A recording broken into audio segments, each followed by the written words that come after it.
Dear learners, welcome back to my channel exam titan you gateway to success. तो आज हम बात करने वाले हैं UGC NET paper 1 environment pollution के कुछ एमसीक्यूज एंड पीवाईक्यूज डिटेल में। So let's start it. Question number 1 है, which of the following is a primary pollutant? इनमें से कौन सा प्राइमरी पॉल्यूटेंट है? Ozone, play pen, nitric oxide या फिर स्मोक? प्राइमरी पॉल्यूटेंट है नाइट्रिक ऑक्सीजन। अब बात करते हैं एयर पॉल्यूशन में। एयर पॉल्यूटेंट दो टाइप के होते हैं, primary pollutant and secondary pollutant. Primary pollutant वो पॉल्यूटेंट होते हैं जो directly emitted in the atmosphere from source, मतलब वो डायरेक्टली प्रभावित करते हैं एटमॉस्फेयर को। ठीक है, जैसे व्हीकल्स है, इंडस्ट्री बर्निंग, फॉसिल फ्यूल्स है, वॉल्केनोज है, जो जैसे ही एकदम से ही व्हीकल्स चलते हैं, वॉल्केनोज फटते हैं, तो डायरेक्ट एटमॉस्फेयर को इफेक्ट होता है। तो ये प्राइमरी पॉल्यूशंस है। इसमें नाइट्रिक ऑक्साइड भी इंक्लूड है। अब होती है सेकेंडरी पॉल्यूशन। क्या होता है? जो डायरेक्टली इमिटेड नहीं करते। ठीक है, मतलब डायरेक्टली इफेक्ट नहीं करते, लाइक एसिड रेन है, पैन है, स्मोक है, ओजोन है। ठीक, ये सब सेकेंडरी पॉल्यूटेंट है।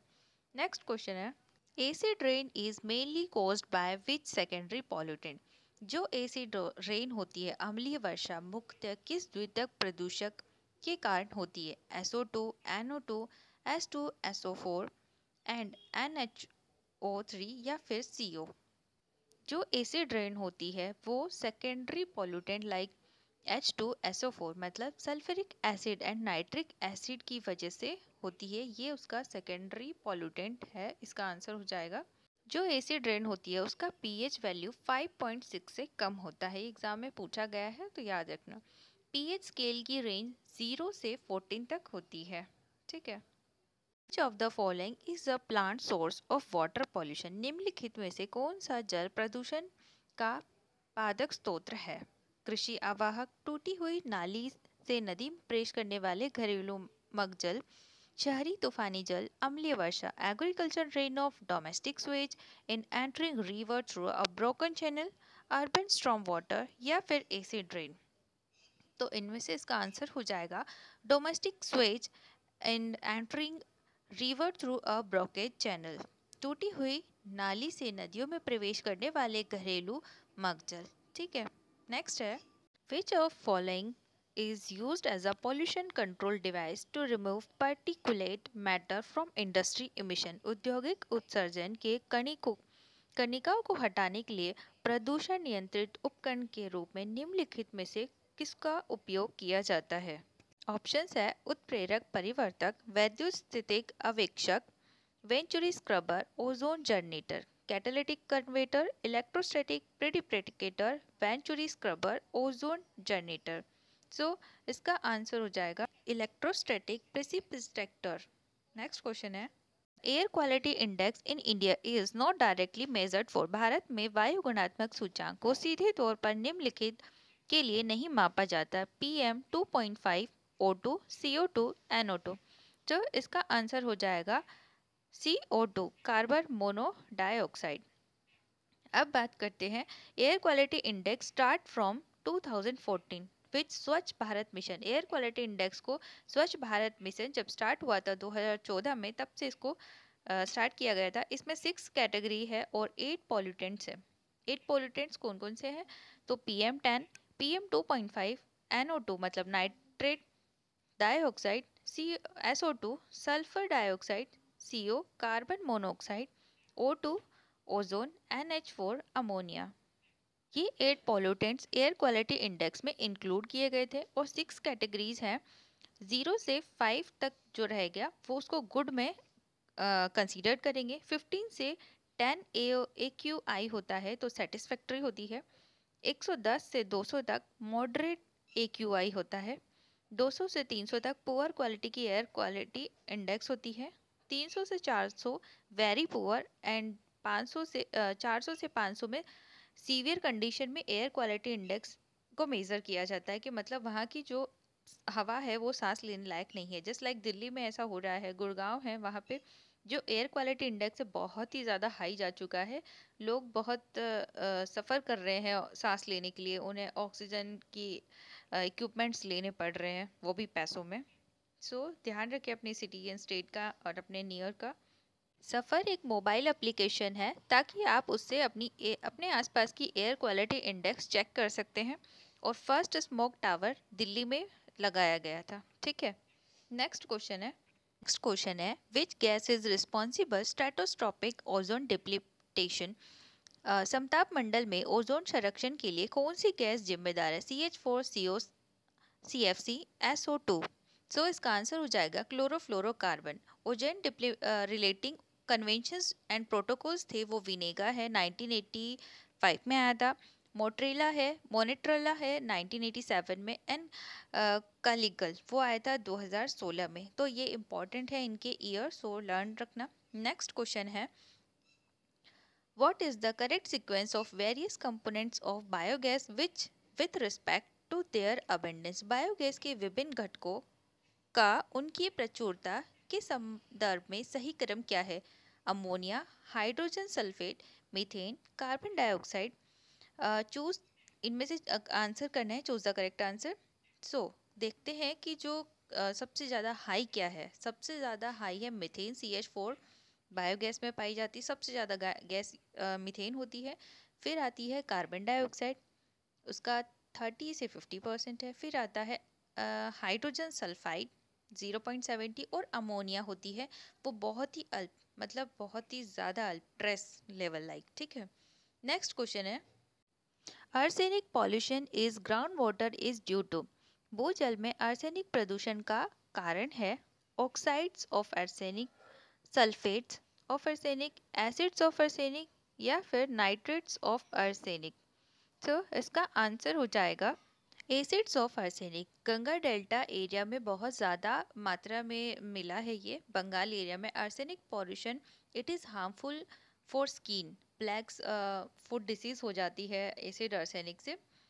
सो नेक्स्ट क्वेश्चन है given below are two statements. दो स्टेटमेंट दे रखे हैं, आपको बताना है कि दोनों सही हैं या कौन सा सही है इनमें से।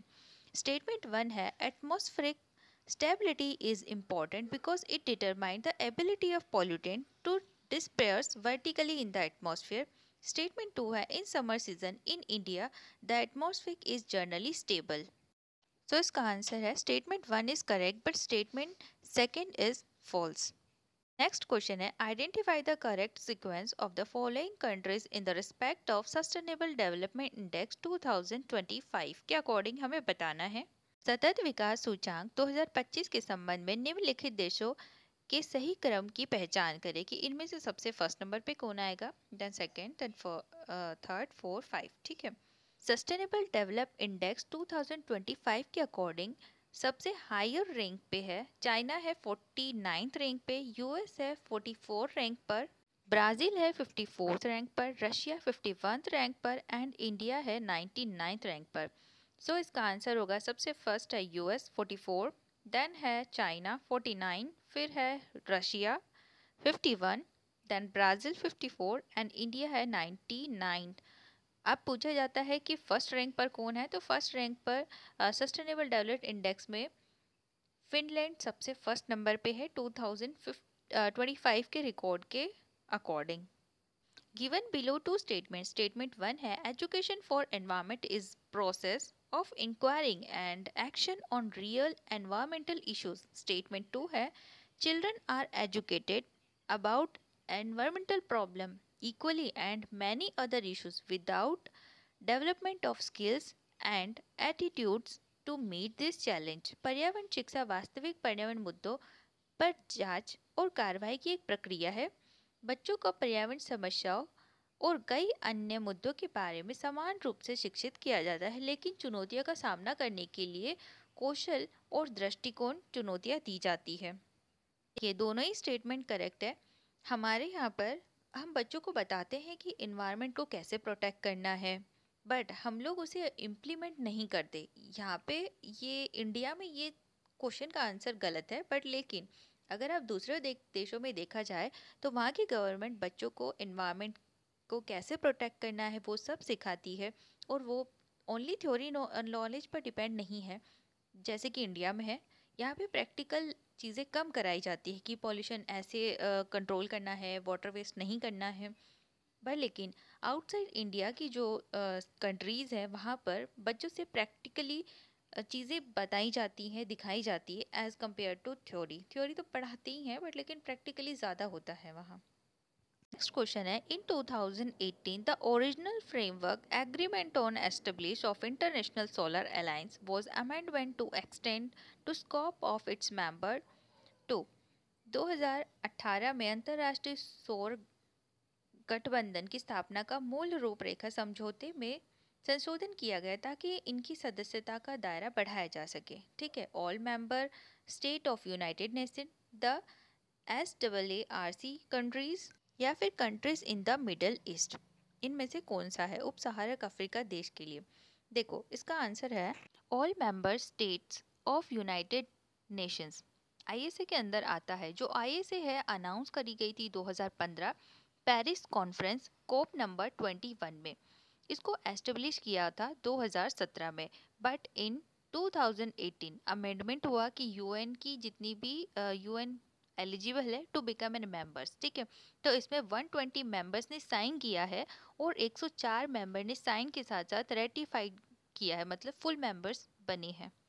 ठीक है, नेक्स्ट क्वेश्चन है, the period of Sendai framework for disaster risk reduce is. आपदा जोखिम न्यूनीकरण हेतु सिंडाई फ्रेमवर्क की अवधि क्या थी? 2015 से 2030, 2020 से 2024 या 2015 से 25 या 2020 से 2030? तो इसका आंसर हो जाएगा 2015 से लेकर 2030 तक। ये एक डिजास्टर मैनेजमेंट है। Hong Kong framework and Yokohama framework भी इसके अंदर आते हैं। ठीक है, नेक्स्ट क्वेश्चन है, given below two statement. Statement 1 है, consideration of volatile organic chemicals is generally 100 to 1000 times higher in a surface water than underground water. And statement 2 है, the most common method of treatment of volatile organic chemicals is aggregate them to atmosphere.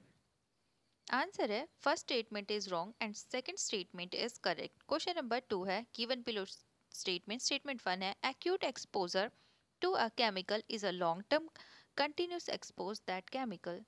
Statement 2, chronic exposure to a chemical is a short term exposure to the chemical. ये दोनों ही opposite दे रखे हैं। ठीक है, सो इसका answer हो जाएगा both statement are wrong.